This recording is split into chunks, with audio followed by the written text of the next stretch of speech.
Movie की कहानी शुरू होती है और हमें एक फार्म को दिखाया जाता है जो बैलों को फाइट करने के लिए तैयार किया जाता था। वहीं पर हमें दो बैलों के बच्चे को दिखाया जाता है जो आपस में फाइट कर रहे होते हैं। और वहीं पर हमें एक और बैल को दिखाया जाता है जिसका नाम होता है फ्रेडनेट। फ्रेडनेट बहुत ही ज्यादा शांत स्वभाव और बहुत ही अच्छा बैल था। यह सबका ख्याल रखता था, चाहे वह छोटा सा पौधा क्यों ना हो, वह सबका ख्याल रखता था। तभी वहाँ पर अचानक से एक ट्रक आता है और वह उसे सारे देखने लगते हैं। तभी फ्रेडनेट उनसे पूछता है कि यहाँ पर यह ट्रक किस लिए आया है। तभी उनमें से एक बछड़ा बोलता है कि आज बड़े बुल में से एक बड़े बुल को अपने साथ फाइट के लिए ले जाएंगे। जिस पर बेली आंटी कहता है कि आज वह मेरे पापा को ले जाएंगे क्योंकि मेरे पापा बहुत ज्यादा ताकतवर है और मैं भी एक दिन जाऊंगा और मैं चैंपियन बनूंगा और मैं राजा की तरह सब पर राज करूंगा। तभी वहाँ से बहुत सारे बुल बाहर निकलते हैं क्योंकि जो भी उस बुल को फाइट को जीत जाते थे वो बहुत ज्यादा फेमस हो जाते थे, जिस वजह से वहाँ के सारे बुल आपस में फाइट करने लग जाते हैं। उसके बाद फ्रेडनेट और बेली आंटी के पिता की बारी आती है जिसके बाद उन दोनों में बराबर की लड़ाई होती है, लेकिन लास्ट में फ्रेडनेट के पिता जीत जाते हैं। यह देखने के बाद फ्रेडनेट के पिता को सिलेक्ट कर लिया जाता है और वह कहते हैं कि अब मैं दूसरे मैच खेलने जाऊंगा और तुम देखना मैं फाइट जीत कर आऊंगा। फ्रेडनेट सुनकर यह उदास हो जाता है क्योंकि वह नहीं चाहता था कि वह फाइट करने। इसके बाद वह अपने डैड को फाइट करने के जाने के लिए रोकता है, जिस पर वो उसके पिता कहते हैं कि मुझे फाइट करने जाना ही होगा और मैं एक दिन फाइट करके जरूर आऊंगा। जिसके बाद वह चले जाते हैं और फ्रेडनेट अपने डैड के आने का इंतजार करने लग जाता है। लेकिन तभी वहाँ पर बेली आंटी आता है और वह उसके फ्लावर को अपने पैरों से कुचल देता है क्योंकि वह अपने डैड के हारने की वजह से वह हारने का बदला लेना चाहता था। जब रात होता है तो फ्रेडी को अपने डैड की याद बहुत आ रही थी। तभी वहाँ पर एक गाड़ी आती है जो फ्रेडनेट देखता है कि वह गाड़ी तो वापस आ गई पर उसके डैड वापस नहीं है, जिसके बाद वह काफी उदास हो जाता है। तभी बेली आंटी के डैड कहते हैं कि तुम्हारे पापा अब वापस नहीं आएंगे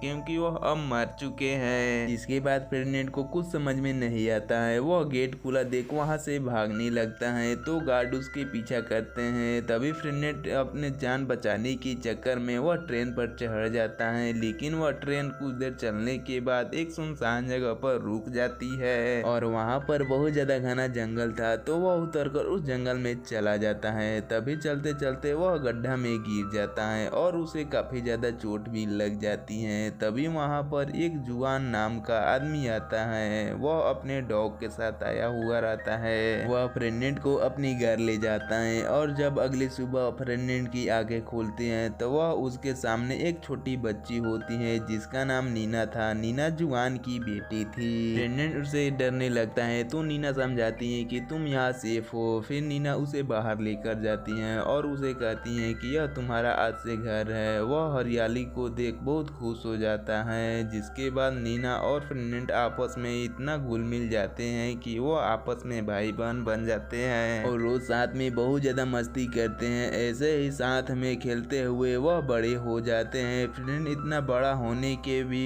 अभी भी बहुत मासूम था, वह बच्चों की तरह अभी भी खेलता था। अगले दिन फ्रेडनेट बहुत खुश था क्योंकि आज फ्लावर फेस्टिवल था, लेकिन इस बार नीना के पिता नीना से कहते हैं कि इस बार हम फ्रेडनेट को नहीं ले जा सकते हैं, जिस पर नीना उसकी वजह पूछती है तो बताते हैं कि फ्रेडनेट पहले बहुत छोटा था लेकिन अब बड़ा हो गया है, जिस वजह से वहाँ के लोग डर जाएंगे। जिस वजह से नीना ना चाहते हुए भी फ्रेडनेट को सॉरी बोलकर वहाँ से चली जाती है। यहाँ देखने हैं कि फ्रेडनेट बहुत ज्यादा उदास हो जाता है और वहाँ जाने का सोचता है। वह कहता है कि नीना मेरे बिना वहाँ पर उदास होगी, इससे पहले मेरे बिना नीना फ्लावर फेस्टिवल में नहीं गई है, इसीलिए नीना को वहाँ पर मन नहीं लग रहा होगा। यह सोचने के बाद फ्रेडनेट फ्लावर फेस्टिवल में जाने लगता है। जब वह वहाँ पर पहुँचता है तो नीना उसे देख लेती है तो कहती है कि अगर पापा हम दोनों को यहाँ पर देख लिए तो हमें डांट पड़ेगी। तो फ्रेडनेट कहता है कि मैं शरारत नहीं करूँगा। वह एक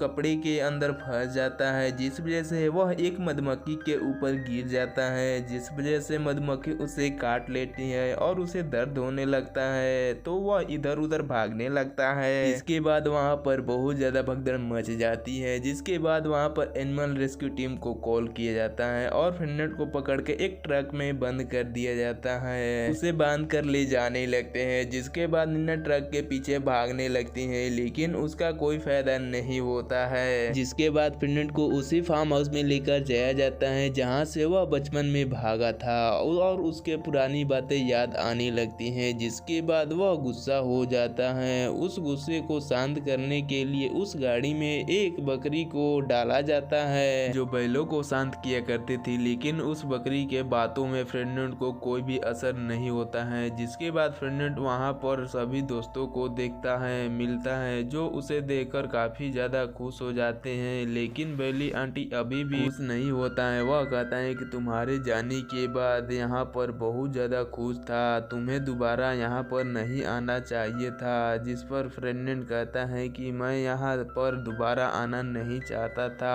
और एक दिन मैं यहाँ से चला जाऊंगा। फिर वह बकरी फर्डिनेंड को कमरे में ले जाती है और वह उसे अपना दोस्त मानने लगती है और उसे एक गिफ्ट भी देती है जो कि एक सनफ्लावर टॉय होता है। फिर वह सो जाते हैं। तभी वहाँ पर 3 चूहे आते हैं जो फर्डिनेंड के खाना चुराने लगते हैं, लेकिन फर्डिनेंड उन्हें देख लेता है और उन्हें लगता है कि फर्डिनेंड उन्हें मार देगा। तो फर्डिनेंड कहता है कि मैं तुम्हें मारूंगा नहीं, और उन चूहों को खाना ले जाने में उनकी मदद भी करता है। जिसके बाद फर्डिनेंड आधी रात में वहां से भागने की कोशिश करता है, लेकिन वहां पर हाई वोल्टेज तार लगा हुआ था, जिस वजह से वहां पर कमरे में वापस आ जाता है। उसके बाद हम एलेक्स पेरी को देखते हैं जो अपनी महंगी गाड़ी में लेकर आया होता है और वह एक बुल फाइटर था। वह यहाँ पर एक ताकतवर बुल को सिलेक्ट करने आया होता है। जिसके बाद वह सारे बुल को इकट्ठा किया जाता है और सभी बुल को फाइट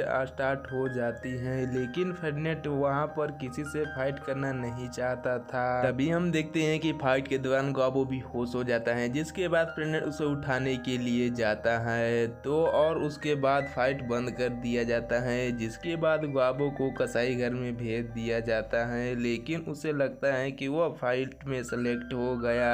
लेकिन यह सब देखने के बाद फर्डिनेंड को काफी बुरा लगता है। उसके देखने के बाद फर्डिनेंड को अपने पापा की याद आ जाती है। अगले दिन फर्डिनेंड वहाँ पर सभी लोगों को भागने के लिए कहता है और वह सभी लोगों को समझाने की कोशिश करता है कि यहाँ से जो भी लोग ट्रक में गए हैं वो वापस नहीं आए हैं, लेकिन फर्डिनेंड की बातों पर कोई यकीन नहीं करता है। लेकिन फर्डिनेंड बकरी को किसी तरह से समझा लेता है तो वह कहती है कि हम चाहकर भी यहाँ से भाग नहीं सकते हैं क्योंकि यहाँ चारों तरफ से हम घिरे हुए हैं। तो फर्डिनेंड वहाँ से भागने के लिए उन चूहों को हेल्प मांगता है तो वह फर्डिनेंड की हेल्प करते हैं। वह फर्डिनेंड को पिछले दरवाजे से ले जाने लगते हैं। तभी फर्डिनेंड को वहाँ पर बहुत सारे सिंह नजर आते हैं। वह सारे सिंह उस बुल के थे जो सारे में जीत कर आए थे। तभी वहाँ पर फर्डिनेंड के पापा की सिंह दिखती है और फोटो भी दिखती है, जिसे देखने के बाद वह काफी ज्यादा उदास हो जाता है। जिसके बाद वह सभी लोगों के पास जाकर सच्चाई बताता है और वह सभी लोगों को अपने साथ जाने के लिए कहता है। तो सभी लोग उसकी बात मान लेते हैं, लेकिन बेली आंटी उसकी अभी भी बात नहीं मानती है। उसे लगता है कि फर्डिनेंड उसे झूठ बोल रहा है और उससे लड़ने लगता है, लेकिन फर्डिनेंड उससे लड़ना नहीं चाहता था। लेकिन लड़ाई के चक्कर में बेली आंटी का एक सिंह टूट जाता है और यह सारा नजारा वहाँ पर एलेक्स पेरी देख रहा होता है और वह फर्डिनेंड को सेलेक्ट कर लेता है और बेली आंटी को कसाई घर भेज देता है, जिसके वजह से सारे बुल फर्डिनेंड पर यकीन हो जाता है और सारे प्लान बनाते हैं कि सारे बुल को कसाई घर में बचाने जाएंगे। जिसके बाद मैकुंडा उस इलेक्ट्रिक वायर को तोड़ देता है और सभी मिलकर उसे बचाने कसाई घर में निकल जाते हैं और वह कुछ मुश्किलों का सामना करके फर्डिनेंड उन सबको बचा लेता है। लेकिन इस चक्कर में शोर शराबा होने के वजह से सारे गार्ड जग जाते हैं तो सारे गाड़ी में बैठ जाते हैं और वह उस गाड़ी को चूहे चलाते हैं और वहां से भाग जाते हैं। तो उनके सारे वर्कर उनके पीछे लग जाते हैं। भागते भागते वह ट्रैफिक में फंस जाते हैं तो फर्डिनेंड उनसे कहता है कि हम आगे का सफर ट्रेन से जाएंगे और वह ट्रेन के पास जाने लगते हैं। उसके बाद फर्डिनेंड उन सबको ट्रेन पर चढ़ा देता है, लेकिन जब फर्डिनेंड की बारी आती है तो वह वर्कर फर्डिनेंड को पकड़ लेते हैं और बुल को पकड़ करने वाली बात न्यूज में फैल जाती है और वह न्यूज जुआन और उसकी बेटी देख रही होती हैं और उसके बाद वह दोनों उसे बचाने के लिए निकल जाते हैं। उसके बाद फर्डिनेंड को फाइट के लिए भेज दिया जाता है। जब वह स्टेडियम में जाता है तो वह खुद को अकेला पाता है और उसे गुस्सा दिलाने के लिए एलेक्स पेरी वहां पर आ जाता है। वह लाल कपड़ा दिखाता है पर फर्डिनेंड को गुस्सा नहीं आता है, जिसके बाद उसे भाला चुभाकर उठाया जाता है। तो उसके बाद उसे बहुत दर्द होता है तो वह इधर उधर भागने लगता है। तभी वह लाल कपड़ा में फर्डिनेंड फंस जाता है और एलेक्स पेरी कपड़ा लेने की कोशिश करता है, लेकिन फर्डिनेंड उसे गिरा देता है। वह देखने के बाद वहां सभी लोग हंसने लगते हैं। यह देखने के बाद एलेक्स पेरी काफी ज्यादा गुस्सा हो जाता है और वह फर्डिनेंड पर चाकू से हमला करने लग जाता है, लेकिन फर्डिनेंड अपने ऊपर टच भी नहीं होने देता है। तभी फर्डिनेंड को गुस्सा आ जाता है और वह एलेक्स पेरी को अपने सींग से उठा लेता है, जिसके बाद वह अपने तलवार से निकालता है और उसे मारने लगता है। तो फर्डिनेंड उसके सामने बैठ जाता है और वह अपनी मासूम होने का सबूत देता है, जिसे देखने के बाद सभी लोग कहते हैं कि उसे मत मारो और सारे कहते हैं कि वह फर्डिनेंड बहुत मासूम है और उसे फर्डिनेंड को बहुत प्यार करने लग जाते हैं। जिसके बाद नीना भी वहां पर आ जाती है, जिसे देखने के बाद फर्डिनेंड काफी ज्यादा खुश हो जाता है। तभी सभी लोग फर्डिनेंड पर फूल बरसाने लगते हैं और वह काफी ज्यादा खुश हो जाता है। एलेक्स पेरी भी मासूमियत को देख वह भी पिघल जाता है और उसे मारने का ख्याल छोड़ देता है। तभी वहां पर फर्डिनेंड के सभी दोस्त आ जाते हैं और उसे एक दूसरे को देख काफी खुश हो जाते हैं। जिसके बाद नीना सभी को ट्रक में बैठाकर अपने घर ले जाती है। वहां पहुंचने के बाद नीना सभी को वेलकम करती है, जिसके बाद उन सबको अपना घर मिल जाता है और यहीं पर मूवी एंड हो जाती है। चैनल को सब्सक्राइब और वीडियो को एक लाइक जरूर से कर दीजिएगा।